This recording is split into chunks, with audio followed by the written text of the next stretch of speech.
Code d'accès, vous le maîtrisez, mais je prends toujours beaucoup de bonheur à le réitérer. Le 699 13 50 75 par SMS ou par WhatsApp, vous pouvez contribuer à cette émission. J'en profite pour rappeler quand même qu'Eneo a encore fait des siennes. Donc, je vous invite à nous renvoyer l'électricité de ce côté à Ifoulane parce que c'est pas évident pour nous. Hein, une fois de plus, il faut se soutenir pour faire cette émission et c'est pas très confortable. Donc, j'espère que dans les minutes qui vont suivre, on aura le bonheur de voir l'énergie électrique revenir de ce côté d'info télévision. Une fois que je l'ai dit, je vais dire bonsoir à Maître Mayo qui est avec nous ce soir. Il est juriste conseil. Merci d'avoir accepté notre invitation. Bienvenue. Bonsoir Rosalie, bonsoir à nos milliers de téléspectateurs, bonsoir à nos copanélistes de ce soir. Je suis d'ailleurs très ravi de cette haute invitation et vous me conviez aujourd'hui autour des thématiques, n'est-ce pas, d'actualité. Donc je suis très fier d'être là et de participer ce soir pour donner mon opinion. D'accord. En face de vous, El Hadj Oumarou Nassourou, qui est le conseiller spécial du président du Cameroun en marche, un parti politique au Cameroun. Merci d'avoir accepté notre invitation. Bienvenue. Merci Madame Rosalie, bonsoir à vous. Merci de m'avoir invité. Bonsoir à mes co-panélistes qui sont sur le plateau avec moi. Bonsoir à toute l'équipe technique qui soutient votre émission et également l'équipe dirigeante parce que on aurait dit Info TV aujourd'hui, grâce à Info TV, on est informé de beaucoup de choses. Merci de m'avoir invité. Je suis là, je représente le SEM, que vous avez si bien souligné au départ. Merci de m'avoir invité en tout cas. C'est un bonheur de vous avoir et bien sûr on va accueillir également sur ce plateau Fadimatou Mpabé. Dois-je encore la présenter parce que j'ai toujours, je le dis souvent, beaucoup de bonheur à la voir sur ce plateau. Elle sera une fois de plus la voix du RDPC. Merci d'avoir accepté l'invitation. C'est vrai que nos conditions sont très compliquées aujourd'hui. On va s'accrocher, hein, on va s'accrocher en croisant les doigts pour qu'Eneo nous entende. Bienvenue. Merci Rosalie. Il faut bien le dire, hein, c'est très compliqué aujourd'hui. Travailler sans énergie, c'est pas évident. Je pense que le président verra la souffrance des Camerounais et fera quelque chose. Que ce soit Eneo ou Kambwata, c'est pareil. Alors franchement, vivement que le père de la nation fasse quelque chose. On a besoin de sortir de là. Par contre, on a de bonnes nouvelles du côté du Mbam et je prends beaucoup de plaisir à parler de cet événement qui concerne au-delà de tous les fils et filles du Mbam, hein, le Cameroun tout entier. La paroisse de Somo du côté de Ndikinimeki aura 100 ans l'année prochaine. 100 ans, elle a vu des choses passer, hein, cette paroisse. Ça, et il paraît que c'est l'une des premières, c'est la première paroisse qu'on est implantée dans le Mbam. Oui. La première mission. Elle aura 100 ans et pour cela, il y a une messe de levée de fonds qui est en vue. Et parlant de la paroisse de Somo, c'est parler de la célébration d'un centenaire qui, ma foi, depuis 1920, avec la venue des Blancs, on va le dire ainsi, a vu naître la foi chrétienne du côté du Mbam. Et peut-être du côté de la région du centre aussi, parce que c'est la première mission qui a été implantée en 1925, 5 ans après. Et parler de ce centenaire, c'est célébrer la foi chrétienne, c'est célébrer l'histoire d'un peuple, parce que il faut l'avouer, c'est l'histoire de tout le Mbam, le grand Mbam. Quand je dis grand Mbam, Mbam Ekim, Mbam Inubu. Un clin d'œil surtout au patriarche Mouté qui, ces jours-ci, s'évertue encore à nous transmettre la culture mbamoise. Donc, bravo vraiment à ce patriarche qui vraiment nous donne la joie, la fierté d'être Mbamois. On rappelle aux téléspectateurs que ça n'a rien à voir avec un repli identitaire, hein, parce que vous avez toujours le don. Dès qu'on parle d'une zone, on prend beaucoup de plaisir parce que c'est l'histoire du Cameroun. On le rappelle aujourd'hui, c'est un lieu de pèlerinage pour beaucoup de personnes qui partent se ressourcer. Cette paroisse a vu naître beaucoup de Camerounais, beaucoup d'enfants venir et partir. Donc, c'est un grand rassemblement. Ce centenaire, ce sera l'année prochaine en 2025. Mais avant d'y arriver, on a besoin que les fonds soient rassemblés pour permettre cette cérémonie. Donc, il y a une messe pontificale samedi le 9 mars et une messe de levée de fonds qui va se célébrer à la paroisse de Messa en la présence de l'archevêque, bien évidemment, et notre évêque de Bafia, Monseigneur Dacier Emmanuel. Et je pense que cette messe pourra fédérer les personnes de bonne volonté et renforcer vraiment renforcer et soutenir aussi financièrement l'Église dans la bonne marche de sa prédication, de son rassemblement, de sa foi chrétienne et permettre à ces dignes fils d'Umbam, je veux dire, de pouvoir offrir un éclat à cette paroisse. Elle date quand même de 100 ans. Il faut refaire certains travaux, c'est important. Et c'est pourquoi nous voulons mobiliser comment on les appelle, les âmes de bonne volonté. Âmes de bonne volonté, les âmes de bonne volonté, voilà. Fils et filles du Mbam. Sympathisants. Et même vous, mes amis, hein, je sais que j'en ai beaucoup, donc je vous attends. C'est un grand événement pour le Mbam. Et qui dit Mbam dit Fadimatou Mpabe. Voilà. Donc c'est clair, on va pas faire comme les autres qui disent je suis le Mbam, mais c'est à peu près ça. Si vous vous reconnaissez dans cette zone du Cameroun, n'hésitez surtout pas à vous rapprocher. C'est vrai que la paroisse a été rebaptisée Notre-Dame de la Paix du Lac, ici même à Yaoundé. Donc ce sera le 9. D'ici là, on aura encore l'occasion d'en parler. Il est hyper important de rassembler le maximum de personnes pour soutenir l'œuvre de Dieu. 100 ans, c'est pas 100 jours. Et beaucoup ont grandi et ont vu cette paroisse. Donc, il est important de lui redonner un peu de l'éclat, signe de votre foi. Donc, vous ne perdez rien à le faire. Hein. Autant vous nous donnez pour rien, autant vous pouvez également... tout est accepté. Même 5 francs symboliques, voilà, c'est le bienvenu. En tout cas, merci d'être là, Fadimatou. Hein. Nous, on va soutenir à notre manière cette œuvre divine. On espère que tout se passera très, très bien ce jour-là.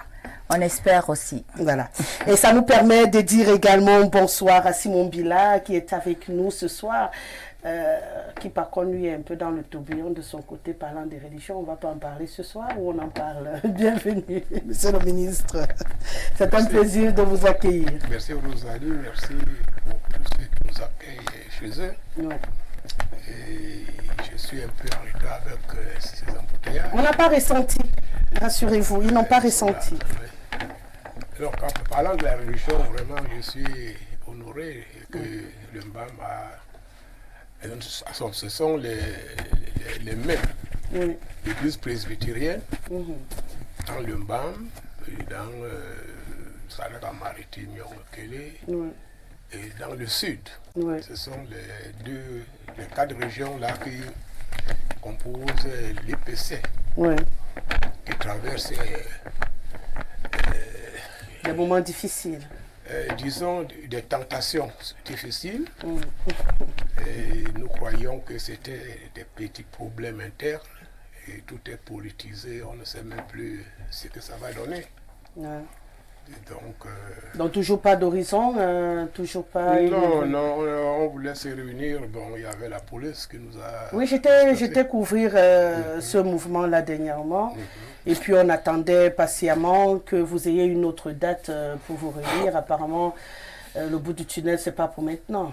Non, parce que là, on s'est bien entendu. Le secrétaire général actuel qui nous impose... ce rythme. Bon, il semblerait que le modérateur, le secrétaire général, s'est assemblé pour pousser cette date. Mais ils ont des problèmes internes et chacun veut se défendre.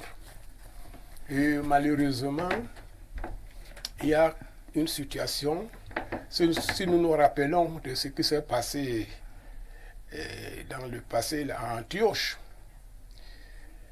Les païens de ce pays, Antioche, je crois que c'est l'île de Chypre aujourd'hui, quand ils ont vu comment les disciples de Jésus vivaient, ils ont dit, oh là, ce sont les hommes de Christ. Et c'est ce qui a créé les chrétiens. S'il revenait aujourd'hui, je ne sais pas ce qu'il allait dire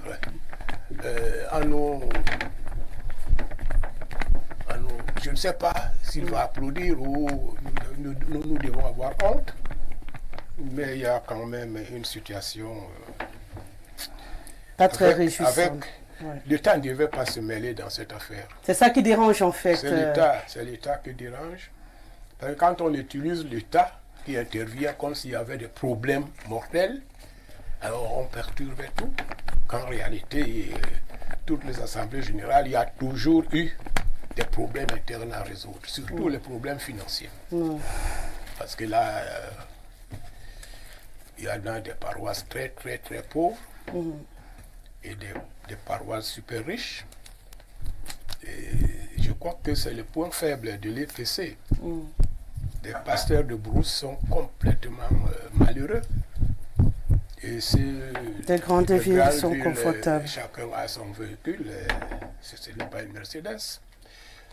Et ce décalage fait que la main mise de quelqu'un est sur nous. C'est quelqu'un, c'est Satan, bien entendu. Parce que nous ne sommes plus ce qu'on peut acclamer. Je doute fort que si tout ce monde se réunissait ayant le Saint-Esprit, ils peuvent se bagarrer, non. Donc ils n'ont plus le Saint-Esprit. Peut-être quelques-uns, non. Comme moi, peut-être et d'autres aussi. Mais vous avez l'impression qu'ils ont été happés par un démon, le démon de l'argent qui aujourd'hui les fait oublier la raison première d'une église. Oui, je pense qu'il y a un démon, même au temps de Jésus. Hein. Oui, bien sûr. Les dirigeants. La pauvre Judas avait compté beaucoup d'argent aussi. Qui combattaient Jésus. Ils combattaient les pauvres de Jésus qu'on n'en parlait même plus beaucoup aujourd'hui.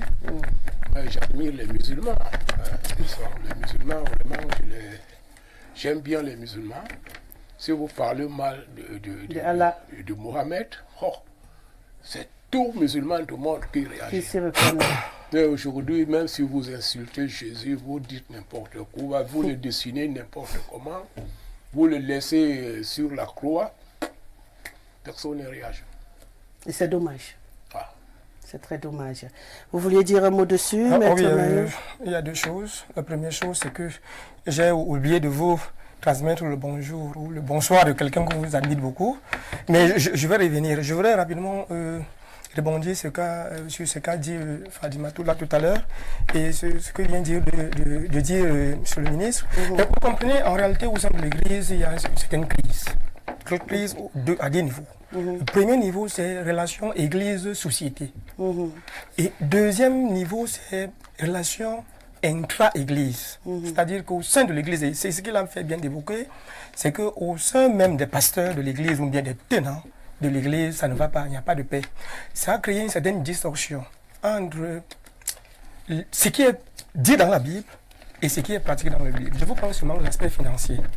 Il ne vous échappe pas qu'il y ait au moins que chaque mois ou chaque après 2 mois, qu'on vous dise 2 pasteurs ou 3 pasteurs, il y a des églises qui sont des chapelles qui sont barricadées, et ainsi de suite, ainsi de suite. Autre chose, c'est que je suis parfois très choqué de voir que quelqu'un qui a servi l'Église pendant 10 ans, 20 ans, 30 ans, le jour de ses obsèques, qu'on vous exige de payer le transport au pasteur à qui il a servi pendant des dizaines d'années pour venir célébrer la messe des obsèques. Et quand je parle de pasteur, je ne dis pas seulement de pasteur de l'Église presbytérienne. Non, on a compris. Je parle c'est le clergé en général. C'est le clergé en fait. Et je suis souvent choqué. J'ai assisté aux obsèques d'une maman qui avait 34 ans de chorale. Mais mon Dieu, le jour de ces obsèques, on a refusé totalement la cour de la chapelle pour faire ne serait-ce que la veillée mortuaire à la famille. On a refusé. Il fallait payer. La famille n'avait pas. Il fallait déplacer le prélat pour assister aux obsèques. Alors moi j'ai demandé quelle est la contribution de l'Église pour ses serviteurs. Ça c'est le premier part de la chose. La deuxième part de la chose c'est En réalité, l'aîné qui est sur cette table, l'aîné à nous tous qui est sur cette table peut peut-être aussi faire ce constat, cette remarque. Quand vous prenez les années, il y a de cela 30-40 ans, on va vous dire, il y a les églises ou les chapelles mythiques. Ici, à l'exemple de cette chapelle, de cette église qui date de 100 ans. Quand ces églises étaient tenues par des missionnaires étrangers, je vous jure, il y avait du développement dans la localité. On vous disait qu'il y avait un hôpital ou un centre de santé qui marchait à merveille, qu'il y avait des écoles primaires ou collèges qui marchaient à merveille, qu'il y avait des économas qui marchaient à merveille. Mais depuis qu'il y a eu une certaine transmission de gestion au prélat local, locaux, j'allais dire, au prélat locaux, tout ça est tombé. On se pose la question de savoir, fallait-il laisser les missionnaires étrangers continuer à gérer ces choses au grand bonheur? Quand vous regardez par exemple, j'ai un souci, Maître Mayo. C'est que là, vous êtes en train d'ouvrir un débat. Non, là, ça c'est un constat. Je le permets juste. Par exemple, le collège Libamba le collège protestant de Libamba, on va vous dire que beaucoup de hautes personnalités de ce pays ont été formées là-bas. Mais ce collège ne ressemble plus à rien depuis le départ des missionnaires. C'est pourquoi regardez par exemple le Cosaco de Macaque. Le Cosaco de Macaque est un collège, n'est-ce pas, missionnaire, autant d'avant lorsque c'était géré par les missionnaires étrangers, ça marchait à merveille, mais depuis là, et rien. Toutes ces écoles et institutions sont en train de tomber et mourir à petit feu au vu, au sud de tout le monde. On se pose la question de savoir, et nous savons nous tous qu'il y a des cotisations énormes à l'église. Il n'y a pas un seul jour. Pendant une messe qu'on organise, pas 2, 4, 3, 4, 4, 4, n'est-ce pas, mon Dieu? On se pose la question. On rentre en arrière ou on progresse? Parce que moi, je vais le début de l'église, c'est aussi le développement économique et social. Vous voyez un peu. Moi, je vais aller plus loin. Non, il n'y aura pas deuxième point. Il n'y aura pas deuxième point. Ce n'est pas le débat. Aujourd'hui, là. Aujourd'hui, j'aurais envie de débattre. Vous ne voulez pas que je vous transmette le bonsoir de quelqu'un que vous admirez beaucoup? Rien que pour dire l'autre, là, vous avez pris beaucoup de temps. Si même le bonsoir, là, doit augmenter. Non, ça ne peut pas prendre 2 secondes. Oui. Alors, je vous transmets le bonsoir de monsieur le maire de la commune de Boutmaka, qui vous admire beaucoup et qui nous charge de vous dire spécialement bonsoir, et qui vous dit, voilà, il admire ce que vous faites à la télé et vous encourage à aller de l'avant. Dites au maire de Boutmaka que moi aussi, je le cherche. Rassurez-vous, c'est déjà arrivé, parce qu'il le suit. D'accord. Bonsoir, monsieur le maire. Donc, comme on se cherche mutuellement, là, c'est très facile. Appelez-moi. Je vous dis bonsoir également. Tu vois que c'est facile. Très facile. Voilà. En fait, on va souhaiter beaucoup de courage à l'EPC qui a besoin de rester debout et on va appeler tous les chrétiens du Cameroun à refaire la paroisse de Sono de Ndikinimeki. Elle en a besoin. 100 ans, c'est pas 100 jours. Et vous savez, avant, on faisait du bon boulot dans la construction. Hein. Aujourd'hui, il faut juste aller s'assurer que tout est debout. Parce que nous, ici, on connaît oublier les bâtisses. Après, ça s'écroule. Donc, il faut qu'on fasse un effort. Et de votre côté, j'espère que ça ira. Sincèrement, je l'espère, que le diable qui tient les esprits de ses fils et filles va les lâcher. Et qui comprendront que quand tu es au service de l'église, l'argent vraiment... Je ne sais pas, il y a beaucoup de gens qui ont des problèmes avec l'argent. Il y a beaucoup de pasteurs qui ont des problèmes avec l'argent. Je ne sais pas. Bon, c'est la nature humaine. Tout le monde n'est pas moi, mais il y a beaucoup de gens qui ont des problèmes. Judas avait besoin d'argent. Dès qu'ils touchent un peu d'argent, ils peuvent devenir cinglés. Ça dit, même quand ce n'est pas ton argent, tu commences à faire comme si... Non. C'est un mauvais esprit. Il faut combattre ce genre d'esprit-là. Qui transforme généralement les individus, cet argent-là. C'est ça qui les transforme. L'argent permet de vivre, de se faire plaisir, d'avoir le nécessaire. Il s'égale complètement. Ça devient une obsession, c'est compliqué. J'ai d'ailleurs appris qu'il y en a qui sont encore en train de vouloir vendre d'autres terrains chez vous. Ah oui. C'est compliqué. Les premiers qui ont vendu, c'est un Banjam qui a lancé et a vendu le terrain là où se trouve la banque. La banque là, c'est un Banjam. Il a poussé l'argent, il est parti en France. Les autres suivent simplement les pas. J'espère qu'il est toujours vivant. C'est comme tu le dis. Que le bon Dieu ne punit pas trop vite. Il prend son temps. Alors, on va donc rentrer dans cette émission, si vous le voulez bien, monsieur le ministre, puisque je démarre avec vous. Vous êtes peut-être mieux placé pour nous dire si ce sont les signes de la campagne ou si c'est des manipulations. Vous avez constaté, comme nous, depuis quelques jours, des affiches publicitaires qui circulent sur les réseaux sociaux. D'aucuns annoncent Ferdinand Gongo candidat, d'autres le Premier ministre John Gouti candidat. On a également des photos de certains de l'opposition qui se positionnent comme candidats. Alors nous, on a envie de demander si finalement la campagne est déjà lancée et puis nous, on n'est pas au courant. La campagne est toujours lancée, hein, c'est permanent la campagne. Et ces derniers temps, comme on a effrayé les gens en disant peut-être que ça sera une affaire de famille, et tout le monde essaie de vouloir changer cette idée. Ah d'accord. Cette idée. Donc la campagne est en cours. Moi j'aime vraiment que les menteurs soient devant. Parce que quand vous entendez campagne, ça veut dire que les menteurs, les flatteurs, ils vont vous se mettent en branle.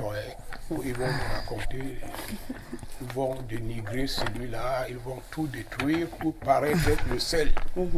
Bon, moi la campagne à l'américaine, tout le monde a suivi. Mais au Cameroun, malheureusement, la vérité est là.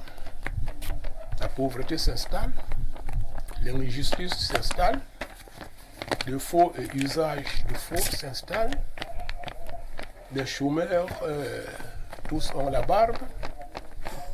Alors, je crois que nous avons des problèmes. Et que ça, c'est ailleurs la campagne veut dire chacun essaie de présenter son projet de société. Ouais. Alors, le projet de société des uns et des autres, c'est pour dénigrer tel parti, pour insulter l'autre. En réalité, vous trouvez rarement ceux qui ont un projet de société en bonne et due forme. Donc ce qui démarre là vous inquiète plutôt? Ah non, mais je suis content. Il faudrait qu'il y ait un peu de mouvement. Quand ça chauffe, on va voir à peu près qui danse bien. Et moi, comme je sais qu'il y a énormément de menteurs dedans, j'ai suivi un candidat à la présidentielle, et lui, il disait que quand c'est allé, il va prendre l'argent du Sénat pour construire des écoles, des hôpitaux et tout. Donc, prendre, ça veut dire qu'il va voler l'argent du Sénat. et je me dis, est-ce que ce n'est pas comme ça que ça marche? Il peut pas... Et vous avez l'impression qu'il est plus ignorant qu'autre chose. Oh non, non, non, non. Il se prépare à aller prendre l'argent qu'on donne au Sénat. Donc, mais non, ce sont des menteurs. C'est le moment de mentir, de proposer tout ce que vous voulez. Malheureusement, j'ai constaté une chose qui est, pour moi, genre de crime. La politique nous détruit. La famille, les villages, quand il y a plusieurs politiques dans un village, ce sont des ennemis. Mais ailleurs, la politique, ailleurs, je veux dire que dans les pays civilisés, si on dit, hein, bon, un peu plus avancé. Un peu évolué, quoi. Voilà. Ou bien les pays qui ont trop volé pour s'enrichir, parce que c'est nous qui restons pauvres. Là-bas, la politique, c'est quelque chose de logique, comme le football. On essaye de faire la promotion de leurs fils, etc. Et après, tout le monde se met en rang. Bon, sauf ceux qui sont dans les gilets jaunes. Hein. Parce que les enfants qui dirigent la France, c'est complètement déréglé. Et après, on prend un tout petit encore, qui est Premier ministre, et il gronde les vieux. Bon, ils ont choisi leur système. Donc, quand il y aura campagne, chacun aura raison de dire ce qui ne va pas. Les cultivateurs se disent, mais quoi, on paye le kilo de pommes chez moi à 1 franc et vous vendez ça à 10 francs. Mais vous me prenez pour un idiot. J'augmente aussi mon prix, à la base. Donc, ils ont le droit de réagir. Donc, campagne au Cameroun, ça va donner quoi? Nous verrons ce que ça va donner. Campagne hier déjà. Donc vous êtes d'accord que la campagne est déjà lancée, il manque juste le côté officiel. Même si, il faut dire, les jours où j'étais l'invité, on m'a montré 2 photos, de photos d'un père avec son fils. J'ai dit, mais qui est là? Vous voyez, la campagne est permanente.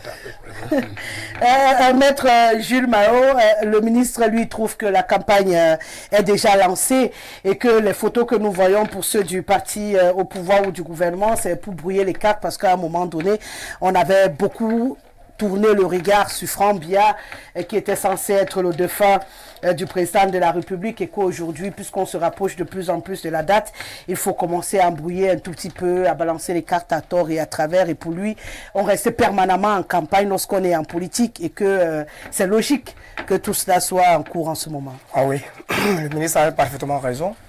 En réalité, la campagne est lancée, mais elle n'est pas lancée. La campagne officieuse est permanente. La campagne officielle, c'est lorsque le chef de l'État, n'est-ce pas, convoque le corps électoral. La campagne officieuse, c'est laquelle? En réalité, le but d'un parti politique, c'est de conquérir et de se maintenir au pouvoir. Il y a d'alcool. Alors, lorsqu'on dit c'est conquérir le pouvoir, de se maintenir au pouvoir, vous voyez qu'en réalité, les partis politiques, normalement, après les élections, doivent garder une mise permanente sur le tissu social pour travailler. Ceux qui ont gagné les élections doivent confirmer le projet qu'ils ont présenté, le projet de société qu'ils ont présenté, n'est-ce pas, aux populations, le réaliser. Quand bien même il y a projet. De l'autre côté, ceux qui n'ont pas gagné les élections doivent continuer à convaincre par des actions, des activités pour montrer, n'est-ce pas, aux populations qui ont été indécises au moment des élections qu'elles sont capables, n'est-ce pas, de gérer et de gouverner. Maintenant, ça, c'est le premier aspect. Et donc, vous voyez que certains partis politiques, depuis les élections, sont restés constants sur le terrain, bien qu'ayant gagné ou perdu les élections, sont restés sur le terrain pour continuer à convaincre tous les jours les couches sociales. De l'autre côté, il y a ce qu'on appelle, ce que nous voyons aujourd'hui sur la scène politique, la tentative de coalition des candidats de l'opposition. C'est aussi une certaine campagne, c'est-à-dire qu'on interpelle les partis de l'opposition à se ranger derrière une personne pour pouvoir avoir un candidat unique, ce qui est souvent généralement dur au Cameroun, mais j'ose vous dire... Pourquoi il devrait se ranger derrière une personne? Je vous dis, c'est également, n'est-ce pas, une méthode, c'est-à-dire une technique de campagne, une méthode de campagne et une astuce de campagne. Donc tout ça participe de la campagne, mais la campagne officieuse. Maintenant, les tracts qui sont balancés partout. Nous savons nous tous quel est le genre de politique que nous avons au Cameroun. La politique est la plus répandue et la plus efficace, même c'est la politique de la destruction de la personnalité. Vous voyez, comme le ministre l'a dit tout à l'heure, nous avons une première chose. La première chose qu'il y a au Cameroun, c'est que si on soupçonne que le ministre peut rentrer au gouvernement, n'est-ce pas? Qu'est-ce qu'on va faire? On va sortir un faux gouvernement, balancer ça dans la rue pour empêcher celui qui décide de l'intégrer dans son groupe, dans ses rangs et dans son équipe. Ça, c'est... Mais autre chose. Pour les autres personnes dont les figures, les faits sont balancés dans la rue, c'est pourquoi, en fait, c'est tuer le poussin dans l'œuf. Avant même que les élections... Ah d'accord, donc ça peut aussi être des gens qui balancent ce genre d'affiches parce qu'ils veulent éliminer ceux-là de la course, quoi. Et nous-mêmes, n'est-ce pas, à l'honorabilité d'un certain parti politique. Autre chose qui arrive là, nous savons également aujourd'hui qu'il y a un problème sérieux de la succession. Et donc, toutes les personnalités que vous voyez là, ces derniers jours, vous avez cité le ministre d'État, Ferdinand Gongo, dont la face est balancée dans la place publique. Vous voyez M. Franck Biya, dont la face est balancée. Il y a même d'autres ministres qui sont plus proches du président de la République. C'est une occasion pour ceux-là de jeter le propre sur ces personnalités pour que le président de la République comprenne qu'en réalité le danger n'est pas loin. Parce qu'en réalité, certaines personnes les présentent aujourd'hui comme des potentiels successeurs, alors que ces personnalités, dans leur tête, n'aiment pas intégrer qu'ils sont des... Ils sont là au service de la personne qui les a mises là. Et donc, en réalité, sauf s'ils se prononcent publiquement, on ne peut pas leur faire un procès d'intention en disant qu'ils seraient soit successeurs, soit candidats.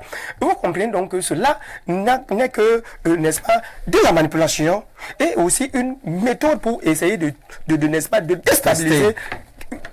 déstabiliser l'opinion, pour orienter l'opinion vers certaines réflexions ou certaines idées. Maintenant, la campagne officielle, vraiment la campagne officielle, pour être sérieux, pour être plus sérieux encore, la campagne officielle n'est pas encore lancée. Nous savons nous tous que la campagne n'est lancée officiellement que lorsque le président de la République convoque le corps électoral et puis l'ECAM nous sort donc, n'est-ce pas, une circulaire qui répartit les ceci et cela, et à partir de là, on fixe la date de début de campagne.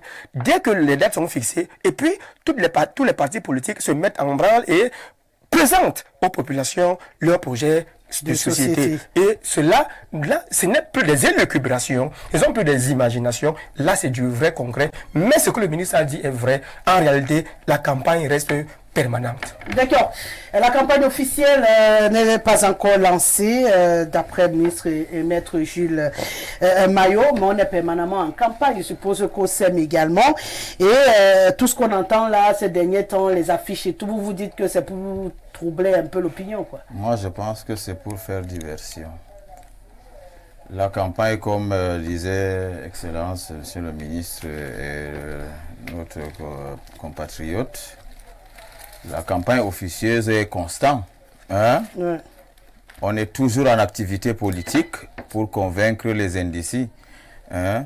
Mais officiellement, c'est le chef de l'État qui déclare que bon, ça y est, c'est déjà le moment. Hein? Mais tout ceci, ces images qu'on poste d'un gongon sur les réseaux sociaux, au-delà du fait que moi je peux appeler ça, c'est peut-être aussi tester le peuple camerounais hein, pour voir s'ils peuvent adhérer. Oui, pour voir, parce qu'on a voulu essayer ça. Si je peux citer le cas Samuel Eto'o, autrefois, il y a un an, hein, on disait Samuel président, machin, tout ça, jusqu'au point où il a fait une déclaration. Il n'en sait rien de la politique. Lui, c'est le football qu'il connaît. Hein? Et qu'est-ce qu'il y a qu'on lui... Ben là, on a balancé Ferdinand Gongo, on a balancé le Premier ministre Chief John Ngouti. Également. Voilà, dans la même bataille. Et ces personnalités n'ont rien dit. Oui, ils n'ont jamais fait une déclaration quelconque de potentiel candidat à la présidentielle. Hein? Donc, on ne saurait dire que la campagne a commencé de leur côté, mais je pense que c'est une manière de tester le peuple. Hein? Parce que déjà, pour ce qui est de Ferdinand Gongon, nous savons très bien. Qu'est-ce que vous savez? Il est depuis là. Hein? Ah, donc vous le voyez quand même comme un potentiel candidat? Oui, moi je pense que on ne doit pas fermer les yeux là-dessus. Hein? C'est possible. C'est possible. Hein? Bon, donc tous les coups sont permis. Si on essaye de voir avec que France, ça ne va pas. On peut prendre quelqu'un d'autre. On va prendre quelqu'un d'autre. On essaiera toujours peut-être avec ce SG-là ou voir quelqu'un d'autre encore du RDPC. Ça, c'est sûr. Ça c'est sûr.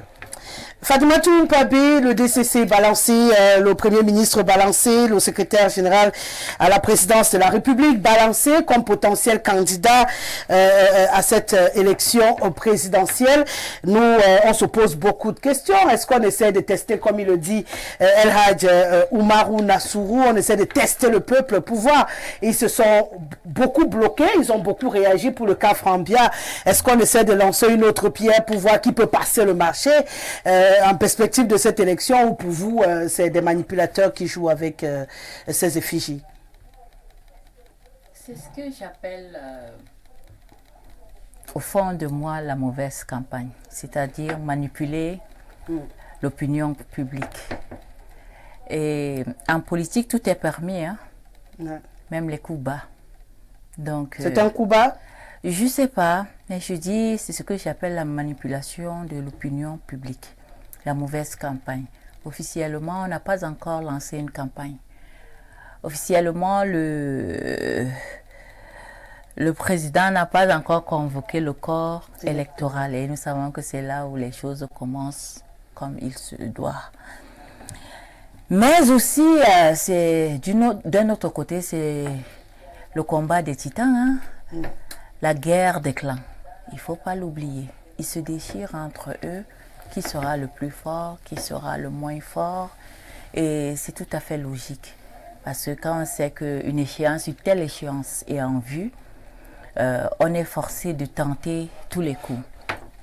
Mais il faudrait peut-être ici attirer l'attention des Camerounais qui ont encore tout leur potentiel en tête ou sur les épaules, je dirais ainsi, de rester concentrés parce que l'échéance même arrive et il n'est pas normal peut-être, voire même d'avis, de mettre les bœufs avant la charrue.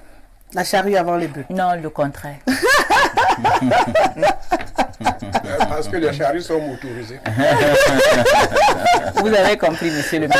Les charrues sont motorisées. Qu'est-ce qu'il y a avec Mayo? Non, mais, Vous n'êtes pas d'accord avec non, qui? Je suis très d'accord avec elle. Oui. D'ailleurs, elle a même eu le courage, le vrai courage pour dire la vérité. Ah, depuis que vous ne vouliez pas dire la vérité, Non, vous attendiez que ça vienne d'ailleurs. Vous savez, l'intervention d'un copanéliste peut vous inspirer. Oui. En réalité, nous sommes peut-être là dans une situation de nuit des longs couteaux. En réalité, lorsqu'on présente la face du ministre Ferdinand Ngongo, on présente la face du ministre DCC, le DCC, Et le Premier ministre. il s'agit du Premier ministre, il s'agit des plus proches collaborateurs du chef de l'État. Et comme nous savons dans notre pays que pour écarter à côté du chef de l'État certaines personnes, il faut montrer au chef de l'État que voici la personne qui ne vous veut pas ou qui veut votre place. Dès lors, ils sont automatiquement écartés, peut-être emprisonnés, on ne sait pas. Vous comprenez un peu. Donc, en fait, c'est aussi une façon, la nuit de long couteau, comme elle a évoqué là, n'est-ce pas, c'est-à-dire que la guerre des clans, c'est-à-dire on dit, bon, ok, on va vous neutraliser. Quand vous croyez que vous avez une bonne position auprès du père, on va juger... Est-ce que c'est le père qui vote? Non, c'est pas une question de vote. C'est qu'en réalité, si avant les élections, vous vous souvenez de ce qui est arrivé quand même à Ousmane Sonko au Sénégal, non? C'est au Sénégal. Au Sénégal, on a une vraie démocratie. La preuve, ils sont en train de se secouer en ce moment. Nous, ici, on va même nous tuer le carburant, le taxi, la nourriture. Personne ne parle parce que nous, on connaît, on est résilient, on encaisse tout. Donc, ne comparez pas ce qui se passe au Cameroun avec ce qui se passe au Sénégal. Est-ce qu'on est résilient? Non, je suis avec lui. Alors, non, on va repasser la parole à Mme Fatima. C'est elle qui dit. Plutôt... non, mais il me semble qu'elle n'a pas... Parle ta part. D'accord. Parle ta part, laisse le reste, maître. Alors, merci. Merci pour cette relance, Rosalie. Alors, je disais tantôt que nous sommes bien entendu là. Si on pose une certaine réflexion, nous sommes là dans le début ou bien nous sommes en plein pied dans la nuit des longs couteaux. En réalité, les gens veulent se neutraliser. Parce que je vous dis, quelque chose est fondamental au Cameroun.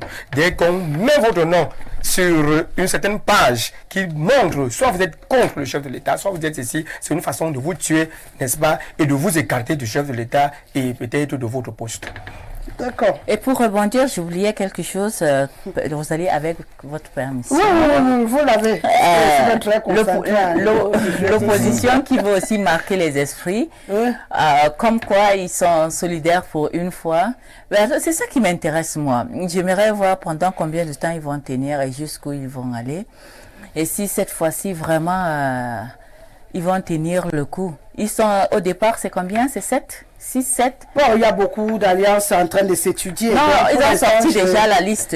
Non, pour l'instant, il n'y a rien de totalement achevé à ce niveau-là, sinon je mettrai ça en débat. Par contre, c'est ça qui m'intéresse. D'accord, lorsque ça sera fait, je vous inviterai à venir échanger dessus sur ce plateau.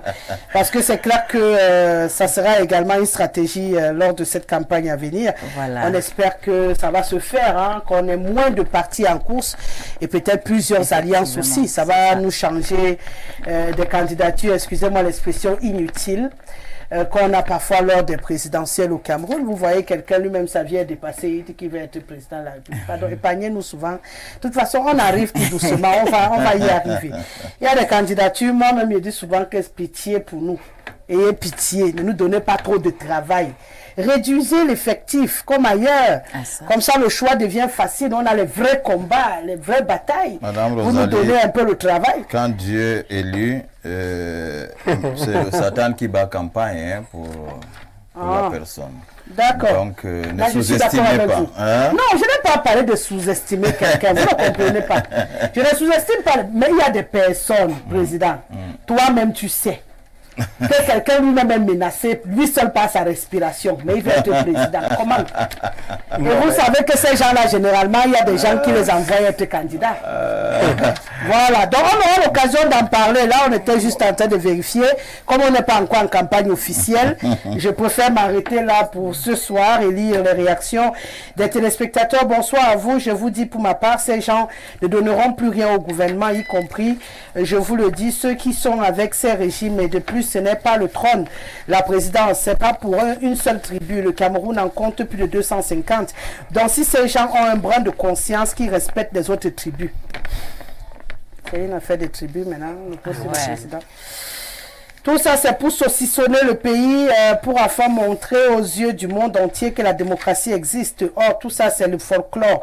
Pourquoi la hausse du prix du carburant est faite unilatéralement et par la suite nous dit que des mesures d'accompagnement suivront et c'est 5% qu'ils augmentent, 5% pour le goûter de leur chat.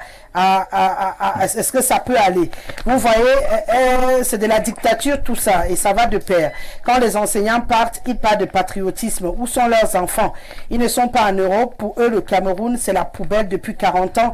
Même pas une vraie et digne hôpital pour se soigner.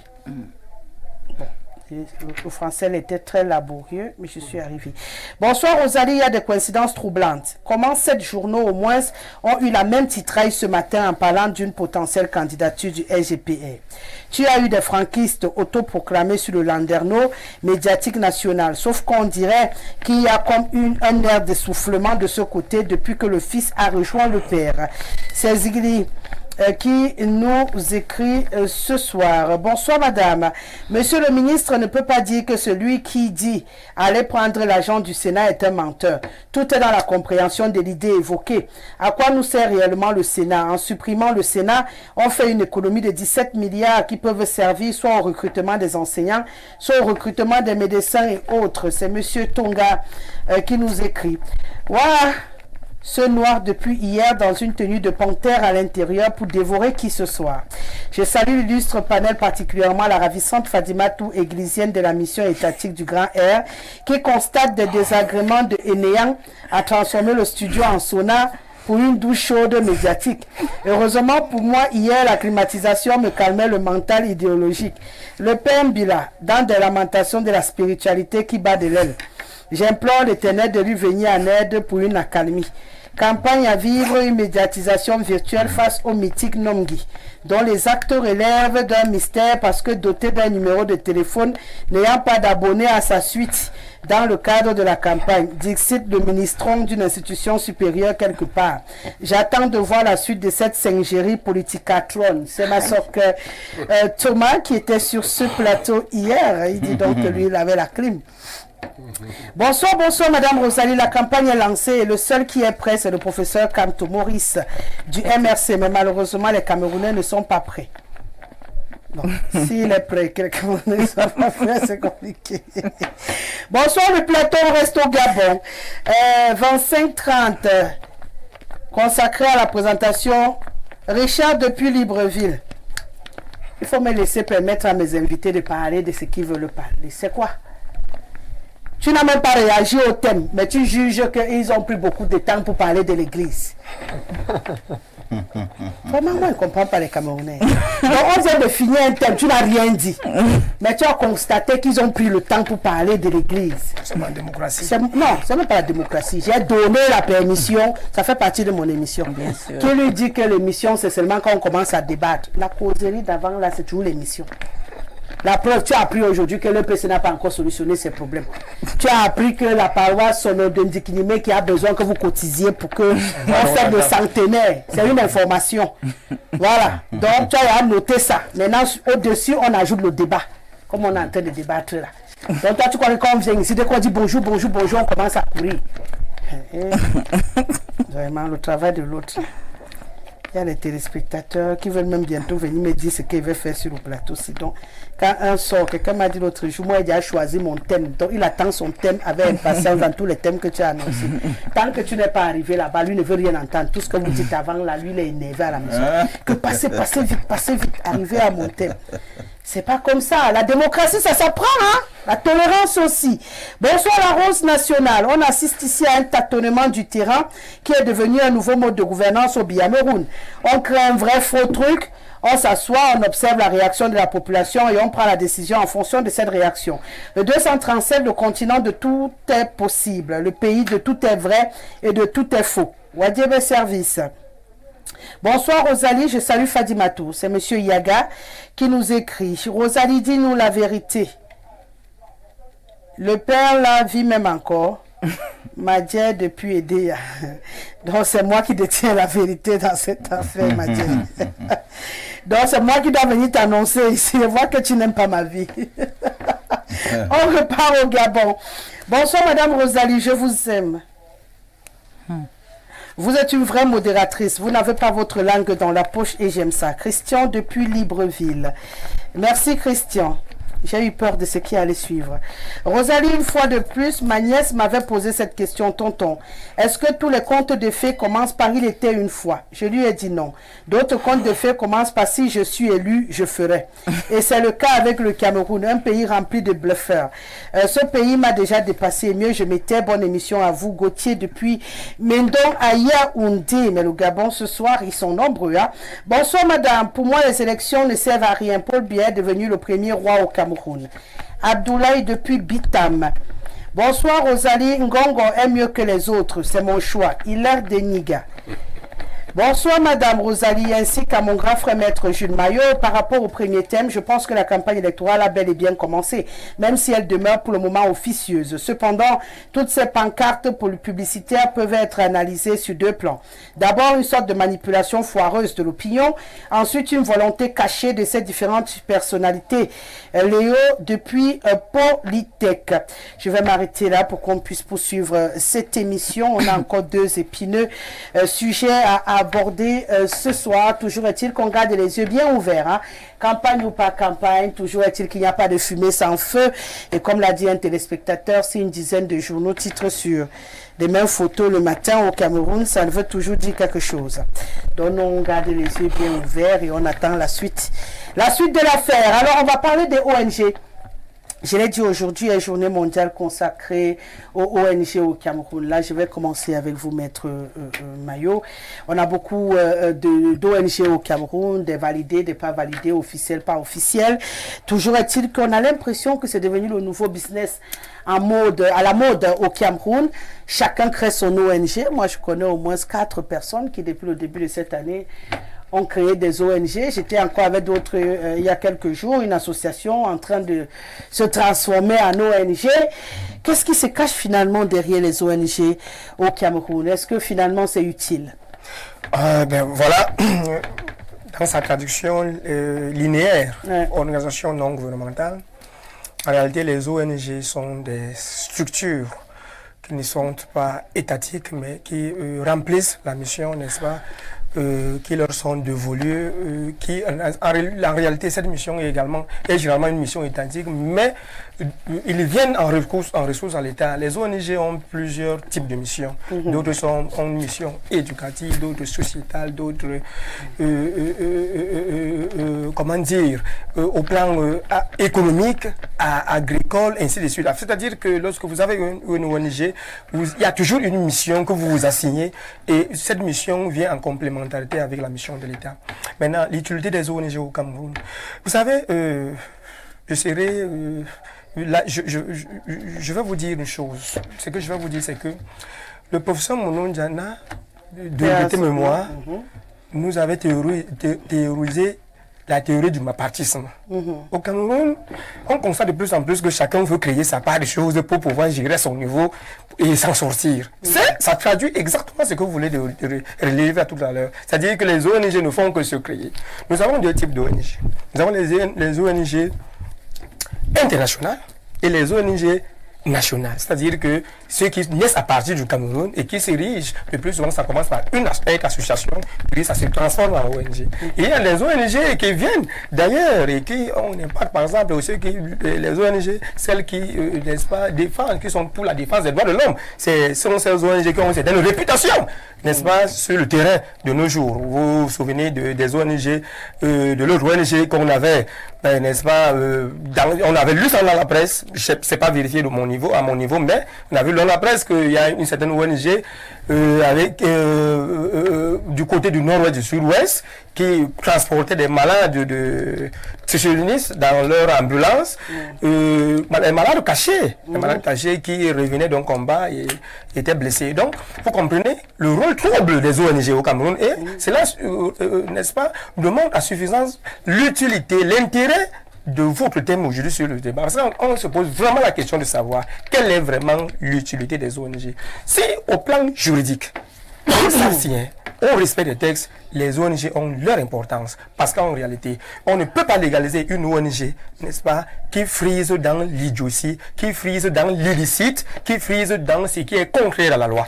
Mais sauf que, entre le texte et le contexte, il y a un écart. C'est-à-dire qu'on légalise ces ONG avec des missions et des objectifs bien précis, sauf que sur le terrain, certaines de ces ONG se transforment en gourous et ne font plus réellement. C'est pourquoi elles ont été légalisées et se transforment en soutien aux sécessionnistes, en soutien à ceux que font le mal au Camerounais, ainsi de suite, ainsi de suite, ainsi de suite. Donc il faut donc qu'on fasse la part des choses, la part d'elles. Les ONG, il y en a de bonnes, et il y en a aussi de mauvaises. Il y a des ONG au Cameroun où, lorsqu'on tue un gendarme, je reviens par exemple dans le cas des guerres sécessionnistes de la partie anglophone du Cameroun et même de la partie septentrionale du Cameroun où il y a beaucoup Haram Série. Là, je veux que les militaires, l'armée camerounaise est attaquée. Vous n'entendez pas certains ONG dire que vraiment on a tué l'armée camerounaise, les agents de l'armée camerounaise aujourd'hui. Mais il suffit seulement que l'armée camerounaise, n'est-ce pas, rebondisse ou répondre à l'attaque.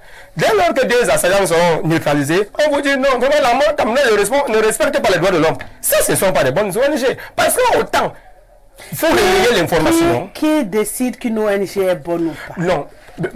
C'est ce qui est fait sur le terrain qui nous permet de qualifier une ONG d'être bonne ou d'être mauvaise. Lorsqu'une ONG participe à la déstabilisation du Cameroun par les fausses informations. Il y a les ONG qui présentent le Cameroun comme une terre d'enfer, comme une terre où il ne fait pas bon vivre. Alors que les mêmes personnes, permettez-moi. Moi, je vous demande, c'est une question. Il fait bon vivre. Mais je comprends pas. Je vous réponds. Oui, répondez-moi. Vous feriez mieux. Il fait bon vivre. C'est ce que je suis en train de faire. Répondez-moi. Après avoir. Non, on n'est pas en conférence. On est encore en discussion. Alors, je dis ceci. S'il fait bon vivre, vous me dites qu'il fait bon vivre. Je vous laisse vous continuer. Bien entendu, il fait bon vivre au Cameroun dans une certaine mesure. Ah, il y a une certaine mesure. Alors, donc je disais tantôt, il y a des mauvaises ONG qui présentent le Cameroun, le tas du Cameroun, n'est-ce pas, comme une espèce de bête noire qui, c'est-à-dire que, dont on n'a pas besoin, ou mieux encore, qu'elle n'est pas fréquentable. Maintenant, il y a des ONG qui accompagnent l'État.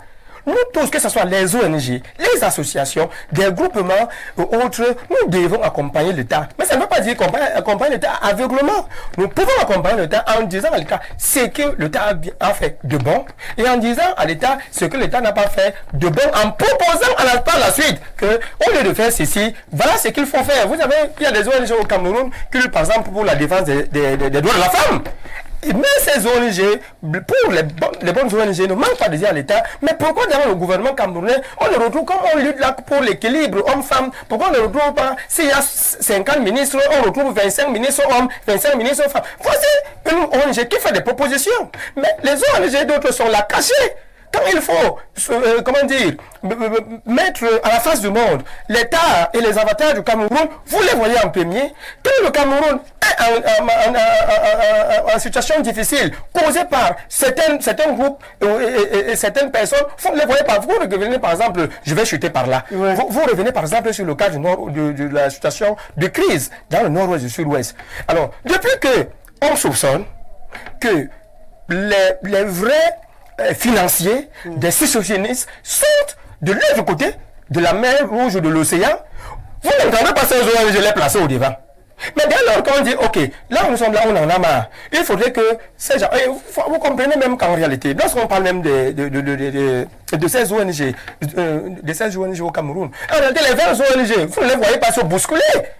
Les vraies ONG sont au travail, ils font leur rapport au quotidien et ils sont là, ils travaillent sur le terrain. Mais les ONG qui aiment des médias là, tous les jours, on rapporte de ceci, de telle ONG, on convoque une conférence de presse, on donne l'argent à ceux qu'on a convoqués pour brandir la face du Cameroun au monde entier comme un mauvais pays, avec un mauvais président, avec un mauvais gouvernement. Ça là, ce ne sont pas des bonnes ONG parce qu'en réalité, nous savons que ces ONG participent plus à déstabiliser le Cameroun qu'à rendre le Cameroun développé et fier d'être un pays comme le Cameroun. Monsieur le ministre Simon Mbila, apparemment, une bonne ONG ne doit jamais dire que le Cameroun agit mal ou qu'on a de mauvais gouvernants ou que notre président peut faire ce qui n'est pas bien. Là, ça veut dire que c'est une mauvaise ONG. Je pense que c'est pas ce que j'ai dit. Non, ouais, mon frère, laisse-moi redire ça en français facile pour tout le monde. En français facile, ça ne dit pas ce que j'ai dit. Tu as bavardé longtemps, je réduis ça comme ça. Les bonnes ONG. En ajoutant, je ne vous donne plus d'ajouter. Ajouter. Je suis ici. Laissez-moi également apporter des propositions de solutions. Respirez, maître Mayo. J'ai déjà traversé. Je suis en train de faire mon bilan ici avec le ministre. Je dis que maître Mayo dit que les bonnes ONG accompagnent le gouvernement. Elles sont là discrètes, elles ne font pas trop de bruit. Et les mauvaises ONG aiment les médias, ils nous invitent, ils nous donnent l'argent pour qu'on salisse l'image du pays.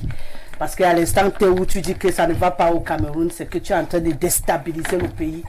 Donc tu n'es pas une bonne ONG. Du coup, moi je me pose des questions. ONG, c'est quoi le rôle? Rosalie. Parce que j'ai même l'impression en fait que c'est parce qu'ils ne disent même jamais rien de bon qui ne nous servent à rien. Sauf si les ONG, en réalité, 80% jouent le rôle des espions. Sont même payés. Pour le faire. Je connais les ONG qui se réunissent à Yaoundé parce que c'est le moment où ils recevaient l'argent d'une grande ambassade. Quand vous entendez les problèmes du Cameroun dans les radios à travers le monde, ce sont les ONG qui donnent les informations.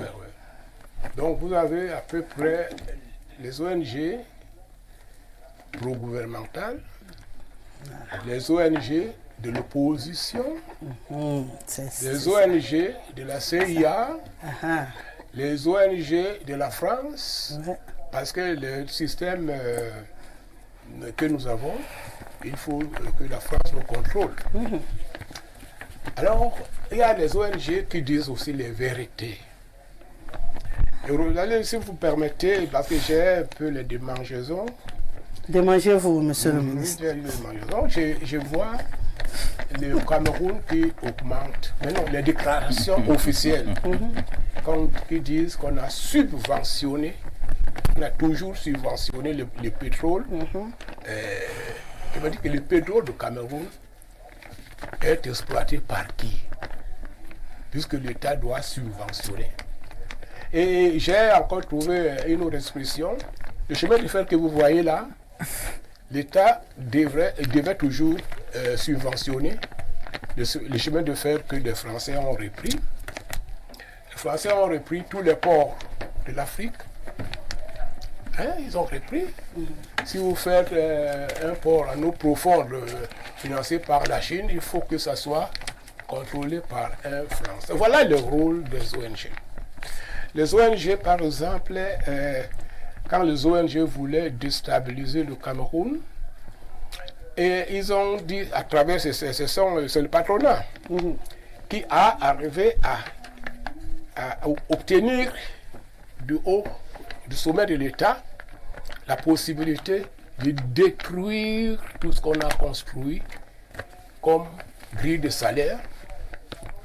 On vous dit l'étranger qui vient s'installer et c'est lui qui vous donne le salaire qu'il veut en se basant sur le SMIC qui est le salaire le plus bas, échelon A. Donc les ONG nous détruisent à petit feu. Voyez, le Cameroun a le pétrole. À Kribi, on ne sait même pas combien ils prennent par jour. Il n'y a personne là-bas. Mais les ONG n'en parlaient pas. Ou en parlaient quand leurs intérêts sont. Quand vous voyez les ONG qui ont parlé de l'Est, qu'on a confié le sous-sol de l'Est à un pays qui n'est même pas européen, je crois que c'est la Corée du Sud, qui exploite l'or qui est à l'Est, et le Cameroun n'a même pas 1 kilo d'or. Du moins, on ne nous dit pas. C'est ça le danger. Ceux qui viennent, ils font exactement ce qu'ils veulent, puisque rien n'est organisé. On avait les grilles de salaire, personne ne peut les respecter. Les ONG peuvent vous parler des prix. Au Cameroun, poser la question au ministère du Commerce, il ne connaît rien des prix. Avant, il y avait tout un service de contrôle des prix. Il fallait que dans votre pays, c'est vous qui fixez les prix dans votre pays. Et à partir de ce moment, joue la douane. La douane est là pour protéger le marché intérieur. Mais ici, il n'y a rien du tout. Donc les ONG ont présenté le Cameroun. Moi, j'ai lu souvent dans les médias là, que le Cameroun, vous ne pouvez même pas vous promener à Yaoundé. On va vous tuer, il y en a des tueurs partout.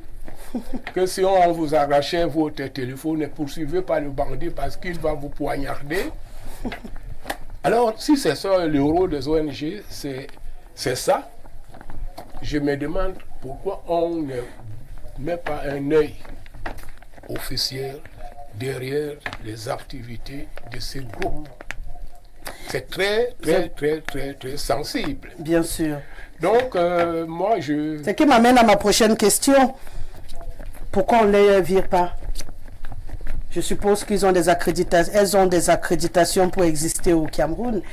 S'il y en a qui sont autant nuisibles à la tranquillité du pays, pourquoi on ne les vire pas? Écoutez, Rosalie, le problème du Cameroun est très complexe. Vous voyez que le Cameroun, on va voir le chef de l'État avec des propositions et tout. Vont fermer la Camer, nous allons fermer la Camchip. Ils reprennent tout. Et on se rend compte qu'on n'a plus rien à contrôler. Même l'électricité, l'État paye. Merci qu'on a la possibilité de dire Camwater, c'est camerounais. Ça veut dire que systématiquement le pays est repris entre les mains des autres. Systématiquement. D'accord. Alors, les ONG jouent un rôle très important parce qu'on arrive à jouer des relations extérieures avec l'intérieur et on trouve la bonne personne qui va vous faire entrer et faire ce que vous voulez. Alors c'est ça. On se demande si le Cameroun ne peut pas fixer le prix du pétrole dans son pays, si le Cameroun ne peut pas contrôler la consommation d'électricité dans son pays, je me demande quel est le rôle réel des ONG. Ben, c'est justement ce qui nous ressemble ici aujourd'hui. Réellement, ces ONG, ça dépend. Ils ne sont pas seulement... Donc El Hadj était au rebond, quoi. Donc, il n'a même pas attendu que je me tourne vers lui. Il a plongé comme un poisson dans l'eau. Allez-y. Bon, en fait, je disais que ces ONG, ils ne sont pas seulement étrangers, il y a aussi des ONG. Oui, bien sûr, Maître Mayo l'a dit tout à l'heure. Oui, tout à fait. Donc, et ça dépend de leur rôle préalable. Il y a d'autres habits non lucratifs, d'autres habits lucratifs, qui se font même des sous Oui. Ça dépend aussi dans leur texte de ce qu'ils ont fondé comme argument.